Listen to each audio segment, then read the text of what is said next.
Hello and welcome, my dear students. This is Ritesh Singh, your chemistry teacher. Welcome to your YouTube channel SS Classes of Chemistry.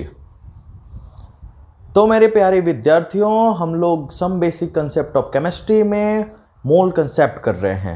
पिछले lecture में हम बता चुके हैं कि mole concept some basic concept of chemistry का एक बहुत ही इंपॉर्टेंट टॉपिक है। एक्चुअली ये सिर्फ some basic concept of chemistry का नहीं, पूरे फिजिकल केमिस्ट्री का, पूरे केमिस्ट्री का ही एक बहुत इंपॉर्टेंट टॉपिक है। तो जिसमें हम लोगों ने लास्ट क्लास में mole in terms of mass, mole in terms of number of particles के बारे में पढ़ लिया है। इस क्लास में हम लोग मोल इन टर्म्स ऑफ वॉल्यूम के बारे में पढ़ने वाले हैं। तो कॉपी और पेन उठाइए, शुरू हो जाइए। हेडिंग देंगे हम लोग। क्या हेडिंग देना है? Mole in terms of volume. लो, mole in terms of volume. Okay, तो सबसे इंपॉर्टेंट पॉइंट इस लेक्चर का या फिर इस पार्ट का, मोल इन टर्म्स ऑफ वॉल्यूम के लिए सबसे इंपॉर्टेंट पॉइंट क्या है कि ये जो टर्म है ये सिर्फ और सिर्फ गैसेस के लिए है। किसके लिए? मतलब ऐसा बोल दिए, गैसियस सब्सटेंस के लिए। गैसियस सब्सटेंस या फिर उस सब्सटेंस के लिए जो वेपर फेज में हो, और सब्सटेंस इन वेपर फेज। मतलब आप अगर वॉल्यूम कैलकुलेट करने जा रहे हैं किसी सॉलिड या लिक्विड का, तो सॉलिड और लिक्विड का जो वॉल्यूम है वो टेम्परेचर और प्रेशर चेंज करने से स्लाइटली चेंज होगा, है ना। टेम्परेचर और प्रेशर चेंज करने से स्लाइटली चेंज होगा। लेकिन किसी गैसियस सब्सटेंस का या फिर वेपर का अगर आप वॉल्यूम को देखेंगे तो टेम्परेचर और प्रेशर चेंज करने पे टेम्परेचर और प्रेशर के ऊपर, या ये समझिए कि टेम्परेचर और प्रेशर के ऊपर ये डिपेंड करता है, और एक कंसिडरेबल चेंज होता है। एक कंसिडरेबल चेंज होता है जब टेम्परेचर और प्रेशर को आप चेंज करते हैं, है ना। तो सबसे पहले मोल इन टर्म्स ऑफ वॉल्यूम किसके लिए एप्लीकेबल है? तो गैसियस सब्सटेंस के लिए या फिर सब्सटेंस इन वेपर फेज के लिए। और दूसरा इंपॉर्टेंट चीज कि टेम्परेचर और प्रेशर भी फिक्स होना चाहिए, है ना। तो इसको हम लोग बोलेंगे एट एसटीपी और एनटीपी। आप कंफ्यूज नहीं होंगे, बहुत सारा बुक एसटीपी लिखा होगा और बहुत सारा बुक एनटीपी लिखा होगा। दोनों का मतलब सेम है। एसटीपी का मतलब होता है standard temperature and pressure. Okay, और एनटीपी का मतलब होता है कि normal temperature and pressure. Normal temperature and pressure दोनों में टेम्परेचर का वैल्यू, दोनों के लिए टेम्परेचर का वैल्यू या तो 0 डिग्री सेल्सियस आप बोल दीजिए या फिर 273 केल्विन। ये रहा टेम्परेचर का वैल्यू, और प्रेशर का वैल्यू होता है 1 atm। कहीं कहीं 1 बार भी लिखा होता है जो कि 1 atm के अप्रोक्सीमेटली इक्वल होता है, लेकिन एग्जैक्ट इक्वल नहीं होता है। ओके, तो आप इसको लेंगे, टेम्परेचर कितना लेंगे? 273 केल्विन, और प्रेशर लेंगे 1 atm। तो बात समझ में आई? दो चीज। सबसे पहले ये mole in terms of volume applicable किसके लिए है?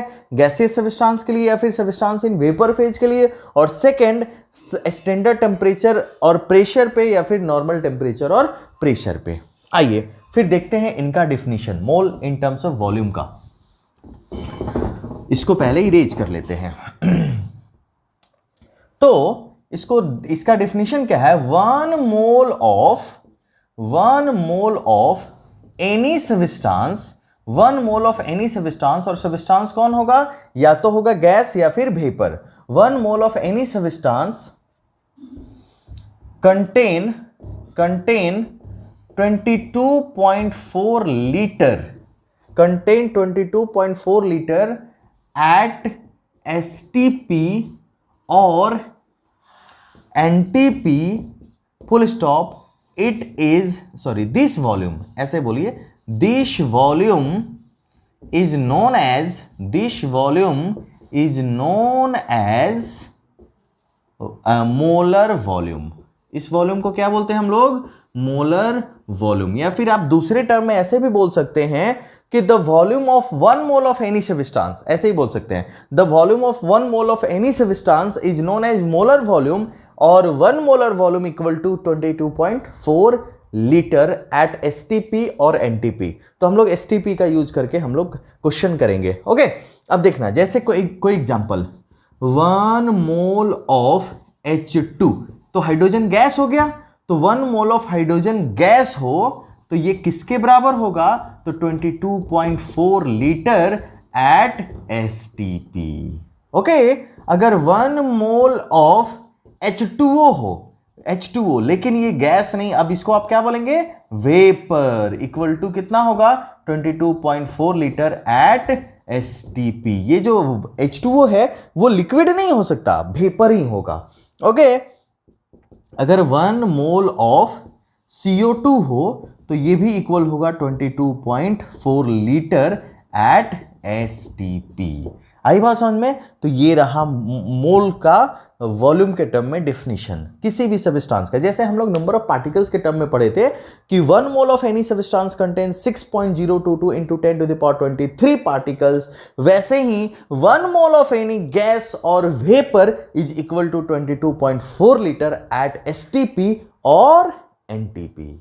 ओके, चलिए, तो ये समझ में आया mole in terms of volume. Mole in terms of volume के लिए 2 कंडीशंस हैं, रिक्वायर्ड कंडीशंस हैं, है ना, या फिर ये बोल दीजिए कि इनके लिए रिस्ट्रिक्शंस हैं। क्या रिस्ट्रिक्शंस हैं? तो सबसे पहला कि मोल सिर्फ गैस और वेपर के लिए एप्लीकेबल है, mole in terms of volume सिर्फ और सिर्फ गैस और वेपर के लिए एप्लीकेबल है, और दूसरा स्टैंडर्ड टेम्परेचर और प्रेशर होना चाहिए, या फिर नॉर्मल टेम्परेचर एंड प्रेशर होना चाहिए। चलिए, तो इसी के साथ आगे बढ़ते हैं और एक छोटा सा क्वेश्चन, इसको मिटा दें। ओके, चलिए मिटाते हैं। तो जैसे पहले क्वेश्चन करने से पहले हम लोग एक बार रिलेशन देख लेते हैं। लास्ट क्लास में हमने आपसे बोला था कि हम लोग वॉल्यूम और मास में रिलेशन देखेंगे, वॉल्यूम और नंबर ऑफ पार्टिकल्स में रिलेशन देखेंगे। तो एक बार छोटा सा एक एग्जांपल से रिलेशन देख लेते हैं। रिलेशन बिटवीन किसमें, तो mass and volume, mass and volume. चलो समझना इसको। तो मास, जैसे अगर हम लोग बोले 1 mole of O2 gas, 1 mole of O2 gas, अब इसको मास और वॉल्यूम के टर्म में लिखिए। तो 1 मोल ऑफ O2 गैस का मास होगा 32 ग्राम, कोई डाउट? बिल्कुल नहीं। और इसका वॉल्यूम होगा 22.4 लीटर एट एसटीपी। अच्छा, इसको 22.4 लीटर को 22400 22,400 ml भी लिख सकते हैं एट एसटीपी। समझ रहे हैं ना? बस लीटर को ml में चेंज कर दिए, बाकी कुछ नहीं किए। Okay, at STP. तो इसके लिए क्या रिलेशन आप बनाएंगे जब मास कैलकुलेट करना हो, सॉरी पहले वॉल्यूम कैलकुलेट करना हो। तो 32 gram of O2 equal to 22.4 litre of O2 at STP. Okay, और सेकेंड रिलेशन होगा 22.4 litre of O2 at STP equal to 32 gram. Okay, तो फिर से ऊपर वाला रिलेशन वॉल्यूम के लिए और नीचे वाला रिलेशन मास के लिए। कोई भी फॉर्मूला नहीं रखना है, कोई भी फॉर्मूला नहीं रखना है। इस पे हम लोग फॉर्मूला भी बना सकते हैं, लेकिन फॉर्मूला नहीं रखना है। बस समझना है कि जब 1 मोल ऑफ O2 में 32 ग्राम है और 22.4 लीटर है, तो 32 ग्राम इक्वल होगा 22.4 लीटर के, और 22.4 लीटर इक्वल होगा 32 ग्राम के। तो ये एक दूसरे से रिलेटेड हैं। उतार लीजिए इसको। चलिए आगे बढ़ते हैं। एक और, अब किस में देखते हैं रिलेशन? तो रिलेशन बिटवीन ये तो मास और वॉल्यूम के बीच में रिलेशन हो गया। Relation between volume and number of particles. तो relation between volume and number of particles. अब देखना, तो जैसे हम लोग बोले 1 mole of CO2 gas, carbon dioxide gas की बात कर रहे हैं, और इसका 1 मोल हम लोगों ने लिया। तो 1 मोल में कितना मास? तो CO2 का मास निकालिए, 12 और 32, तो 44 ग्राम, 44 ग्राम। अगर इसका पार्टिकल्स की बात करें तो 6.022 into 10 to the power 23, 6.022 into 10⁻23 क्या, तो नहीं, मास नहीं लेना भाई, इस बार तो वॉल्यूम लेना है। ओके, इसको मिटा दीजिए, मास नहीं लेना है, वॉल्यूम लेना है। तो 22.4 लीटर एट एसटीपी, और पार्टिकल्स कितने हो जाएंगे, 6.022 इंटू 10⁻23 मॉलिक्यूल्स। ओके, अब देखना, तो फिर से ये एक दूसरे के बराबर होगा, तो इसको का रिलेशन कैसे लिखेंगे, तो 22.4 litre of CO2 at STP equal to 6.022 into 10⁻23 molecules. Okay, और उल्टा, इसके उल्टा, तो 6.022 इंटू 10⁻23 molecules of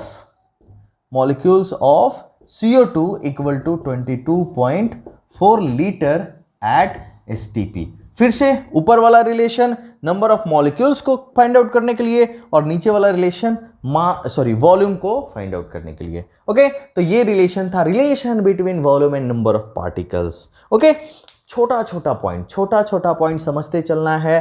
केमिस्ट्री है भाई साहब, केमिस्ट्री, बहुत सारे लोग बोलते हैं कि सर केमिस्ट्री समझ में नहीं आ रहा है, केमिस्ट्री समझ में नहीं आ रहा है। कैसे समझ में आएगा भाई, अगर आपने लास्ट लेक्चर नहीं देखा, पहले का क्लास आपने नहीं किया, तो आपको कुछ भी इसमें समझ में नहीं आने वाला है ना। एसटीपी एनटीपी के बारे में अभी थोड़ा सा जानकारी आपको दी है, एसटीपी एनटीपी के बारे में, या फिर ये समझ लीजिए कि वॉल्यूम के बारे में और भी हम लोग पढ़ेंगे डिटेल्स में जब हम लोग स्टेट्स ऑफ मैटर पढ़ रहे होंगे। तो स्टेट्स ऑफ मैटर जब पढ़ेंगे उस समय हम आपको बोलेंगे कि हाँ, मोल कंसेप्ट में हम लोगों ने पढ़ा था, तो ये हम लोग को याद होना चाहिए, फिर पता होना चाहिए, है ना। तो केमिस्ट्री बेसिकली, आपका केमिस्ट्री अच्छा कैसे होगा या फिर केमिस्ट्री में आपको इंटरेस्ट कैसे आएगा, तो सबसे पहले एक छोटा पॉइंट्स पे ध्यान दीजिए, और सेकंड चीज़ कि रिवीजन रेगुलरली ज़रूरत है ना, और आपको हर बेसिक पॉइंट आना चाहिए। जैसे अगर आपको मॉलिक्यूलर मास नहीं आ रहा है तो यहाँ पे कैसे हम लोग लिखेंगे, लास्ट में अगर आपको नंबर ऑफ पार्टिकल्स नहीं याद है तो कैसे यहाँ पे रिलेशन बताएंगे। फिर यहाँ आज के क्लास में हम लोगों ने वॉल्यूम पढ़ा एट एसटीपी, अगर ये याद नहीं रहे तो फिर कैसे करेंगे। इसलिए छोटा पॉइंट आपको ध्यान से देखना है और इसको पढ़ना है। ओके, चलिए, तो अगर हम लोग अगर आप वॉल्यूम और नंबर ऑफ पार्टिकल्स में रिलेशन को समझ गए तो एक छोटा सा क्वेश्चन कर लेते हैं। कैलकुलेट द, क्वेश्चन लिखना, question number 1, calculate the number of atoms, calculate the number of atoms and molecules, calculate the number of atoms and molecules of O2 gas,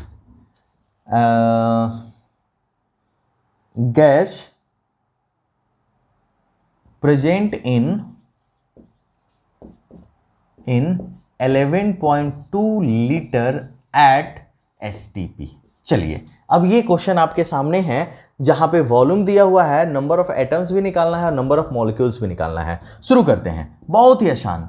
तो अगर आप एक मोल की बात करें तो 22.4 लीटर होता है, तो since 22.4 litre of O2 at STP equal to 2 into 6.022 into 10⁻23 atoms हो जाएंगे। ओके, O2 में 2 एटम है ना, तो 2 इंटू 6.022 इंटू 10⁻23 एटम्स करना पड़ेगा। इसलिए मतलब 11.2 litre of O2 at STP equal to 2 into 6.022 into 10⁻23 by में 22.4 लीटर, तो फिर हम लोग को 1 लीटर का आ जाएगा, और मल्टीप्लाई कर दीजिए 11.2 लीटर से, तो यहाँ भी लीटर से लीटर कैंसिल, इससे ये कटा तो 2 और 2 से ये कैंसिल हो गया, तो 6.022 इंटू 10⁻23 एटम्स ऑफ O2। ये पहला आंसर।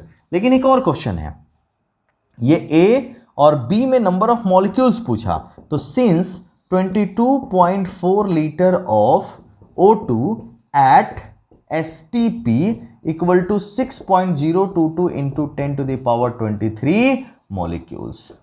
चलिए, इतने मॉलिक्यूल्स हो गए, so that 11.2 litre of O2 at STP equal to 6.022 into 10⁻23, by में 22.4 litre into 11.2 litre. Litre litre cancel, इससे ये कट गया, 2 से कटेगा तो ये आ जाएगा 3.011।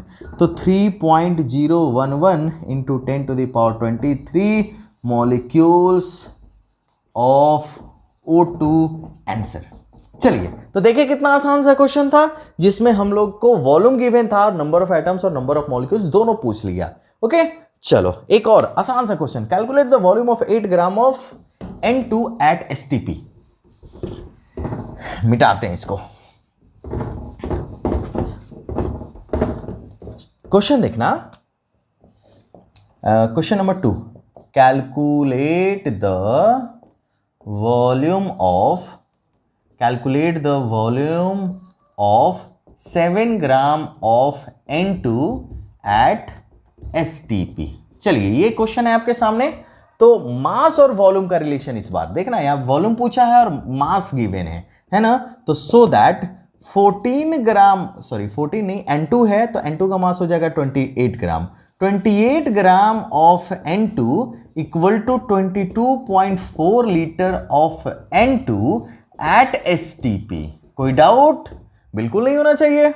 सो that 7 gram of N2 equal to 22.4 litre by 28 gram into 7 gram. Gram gram गया, 7 से ये जाएगा 4 से इसको डिवाइड कर लीजिए। आई थिंक 4 से डिवाइड कीजिएगा तो 4 5 जा 20, 20 तो फिर आ जाएगा, सॉरी 2 आ जाएगा तो 24 ही आएगा, और 24 आएगा तो 5 से ही जाएगा, फिर से 24 तो अरे सॉरी 24 आएगा तो 6 ना आ जाएगा, 5.6 लीटर आंसर।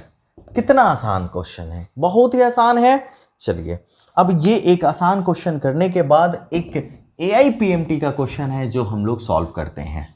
मिटा दिए इसको। चलिए क्वेश्चन नंबर 3 AIPMT 2004 ये क्वेश्चन पूछा हुआ है।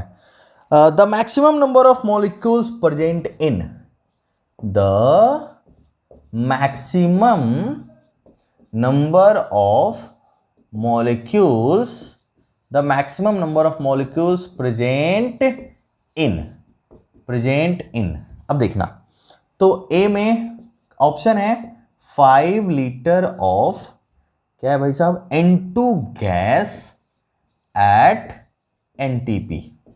ओके, B ऑप्शन है 0.5 ग्राम ऑफ H2 गैस।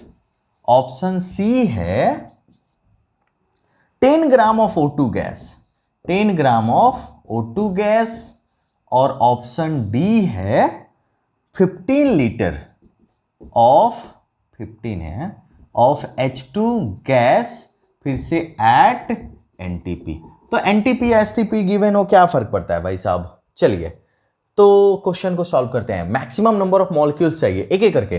पहला ऑप्शन ए, यहां पे हम लोग को ऑप्शन से ही सॉल्व करना पड़ेगा। 5 litre of N2 gas. Okay, तो since 22.4 litre of N2 equal to 6.022 into 10⁻23 molecules. Okay, चलो ये ऑप्शन 1A का सॉल्व कर रहे हैं। सो 5 लीटर ऑफ N2 गैस, तो 6.022 इंटू 10⁻23 और बाई में 22.4 इंटू 5। रहने दीजिए, ऐसा ही कंपेयर कर लेंगे बाद में। ठीक है, तो इतना मॉलिक्यूल्स आ रहा है, बाद में हम लोग इसको कंपेयर कर लेंगे। चलो क्वेश्चन बी ऑप्शन में क्या बोला, 0.5 ग्राम ऑफ H2 गैस। तो हाइड्रोजन का मास होता है 1, तो 1 into 2 gram of H2 equal to 6.022 into 10⁻23 molecules. Okay, तो 0.5 gram of H2 equal to 6.022 into 10⁻23 by में 2 इंटू 0.5। चलो तो फिर से पॉइंट को हटाएंगे तो नीचे आ जाएगा 10। अब नेक्स्ट क्वेश्चन है 10 ग्राम ऑफ O2 गैस। सी तो O2 गैस यानी 32 gram of O2 equal to 6.022 into 10 to the power 23, फिर से मॉलिक्यूल्स, ओके। और फिर कितना में आपको फाइंड आउट करना है, तो 10 ग्राम में, तो 10 gram of O2 equal to 6.022 into 10 to the power 23 by में 32 इंटू 10। चलो अब इसको भी 2 से कटा दो, ये आ जाएगा 5 और ये आ जाएगा 16, यानी 6.022 into 10 to the power 23 into 5 by 16। एक लास्ट ऑप्शन है, छोटा थोड़ा सा ही जगह है, उसको भी सॉल्व कर लेते हैं। 15 लीटर ऑफ H2 गैस, तो since 22.4 litre of H2 at STP equal to Na molecules लिख देते हैं, okay, Na molecules, so that 5 litre of H2 equal to Na मतलब 6.022 into 10 to the power 23, sorry 15 है, और बाई में 22.4 into 15, okay. तो into 15 आ गया, तो 3 से इसको 3 से जाएगा, चलो कोशिश करते हैं 3 से, तो ये हो जाएगा 5 और ये 3 से जाएगा तो 3 7 जा 21, 1 4, 3 4 जा 2, 2 0 6, 7.46, यानी 6.022 into 10 to the power 23 divide by 7.46 into 5, okay. अब सारे ऑप्शंस को एक साथ एक बार देखिए, आप सारा ऑप्शंस देखिए और हम लोग को निकालना है मैक्सिमम नंबर ऑफ मॉलिक्यूल्स। यहाँ पे भी 5 से मल्टीप्लाई है, यहाँ पे भी 5 से, यहाँ पे भी 5 से और यहाँ पे भी 5 से, और मैक्सिमम निकालना है। तो मैक्सिमम कैसे फाइंड आउट करेंगे, तो जिसमें 5 लीटर 22, जिसमें सबसे छोटा वैल्यू हो लास्ट में, तो सबसे छोटा वैल्यू लास्ट में किसका आ रहा है, तो 22.4 20, तो डिवाइड करेंगे तो वैल्यू आएगा छोटा, इससे डिवाइड करेंगे तो वैल्यू आएगा, इससे तो थोड़ा सा बड़ा आएगा, इससे भी बड़ा आएगा, और सबसे बड़ा वैल्यू आएगा इसका 6.022 को डिवाइड करेंगे 7.46 से, ओके। तो इसलिए इस बार ऑप्शन हो जाएगा D, 15 litre of H2 gas at STP, okay. तो ये रहा आपका आंसर, क्लियर है। तो इस तरीके से हम लोगों ने मोल कंसेप्ट को वॉल्यूम के टर्म्स में पढ़ा। आई होप आपको अच्छा लगा होगा वीडियो, सब चीज़ समझ में आया होगा, each and every points clear हो गया होगा आपका। चलिए, तो अगर सारा पॉइंट्स क्लियर हो गया है तो आराम से इसका आप एक नोट्स तैयार कीजिए और पढ़ाई कीजिए, ओके। चलिए फिर से मिलते हैं नेक्स्ट वीडियो में, तब तक आप रेगुलर स्टडी करते रहिए। आप लोग का हमसे जुड़ने के लिए बहुत बहुत धन्यवाद। आपका दिन शुभ हो।